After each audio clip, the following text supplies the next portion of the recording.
We are surrounded by leaders who love titles, who love power, but hate being questioned. That hypocrisy is everywhere. In government, is in churches, in company, and even in our own homes. Some parents don't want to be questioned. We're going to be looking at why accountability is the single most important leadership skill that is missing right now, and exactly how to build it back.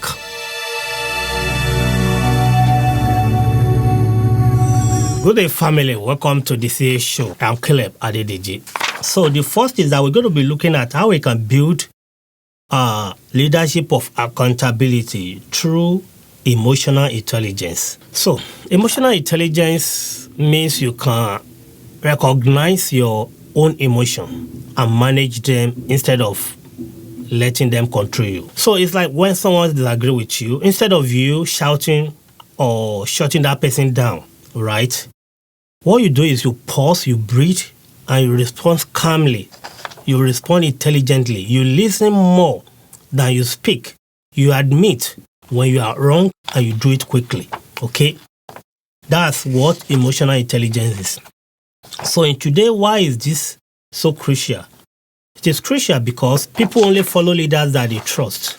And if your team, if your spouse, or if your congregation works on what I call eggshells around you, then they won't give you like their best. Yeah, you won't get their best out. What you will get is fear and not respect. So look at it like when driver is swerving just because he's trying to avoid potholes. The passenger are not going to be balanced as the vehicle is moving. The passenger will never be calm, right? So a true leadership that is ready for accountability will create a safety and high performance. And the common excuses that I normally see is that people use this phrase that is just my personality. No, it is a weakness. You can improve. It's not your personality, you can improve. All you have to do is asking one person that you lead to be honest with you when it comes to feedback about your performance, all right? Second part I want to talk about is that how we can govern new technology like this AI we have now. How can we govern it responsibly? In 2026, AI is making decisions in hiring, in banking, healthcare. Just like we know now, AI is doing a whole lot of things, a whole lot of decision making. Some people are using AI even to do interview. Even in our churches, we see how we're using all this technology to get things done. But as a leader, you must ask yourself these hard questions. Is this true? Is it fair? Who could it harm? And are we being transparent about how it works? We need to demand clear rule and regular audit of how technology works. This should not be optional, okay? Leaders who blindly adopt technology like AI without oversight, what they create is that they create a bigger problem that they cannot solve.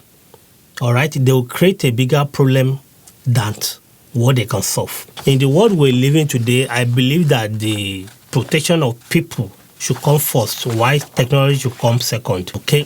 The third of this is that we need to fight corruption and waste with zero tolerance.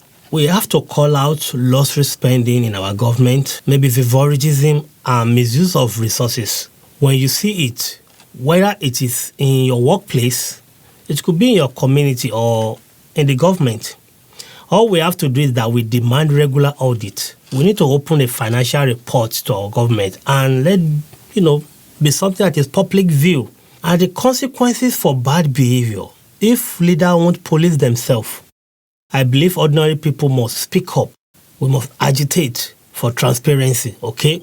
And the sharp truth here is that corruption prevails and corruption wins when good people stay silent. When people don't say anything in the face of injustice, the society continues to decline. What should we do?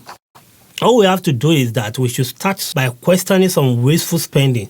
All right? That's all we need to do. In your own team or your household, you can start there. We need to model integrity.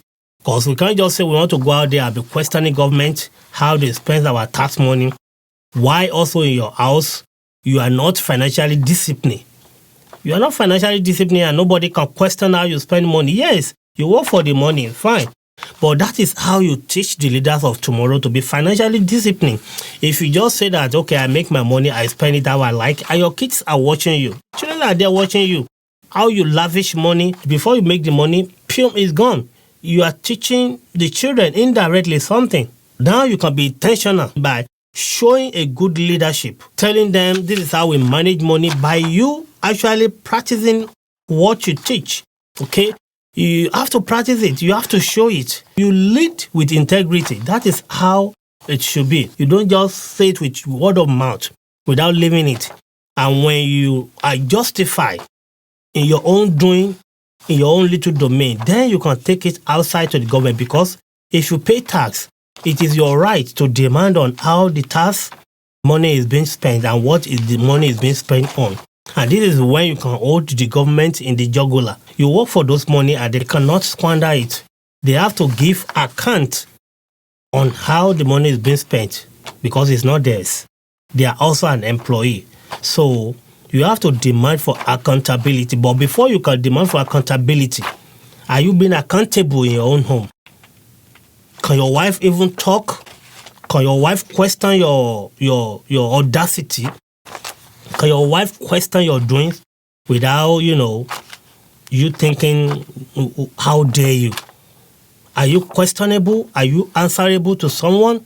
Can your kids look at you in your eyes and say, Daddy, what you did is wrong? And you admit to, yeah, I'm wrong, I'm sorry. You lead by integrity, all right? The fourth one is going to be practice everyday leadership habits. And it's still going to link into what we just discussed. Like I say, it shouldn't be word of mouth. You have to practice it. You have to live what you preach, okay?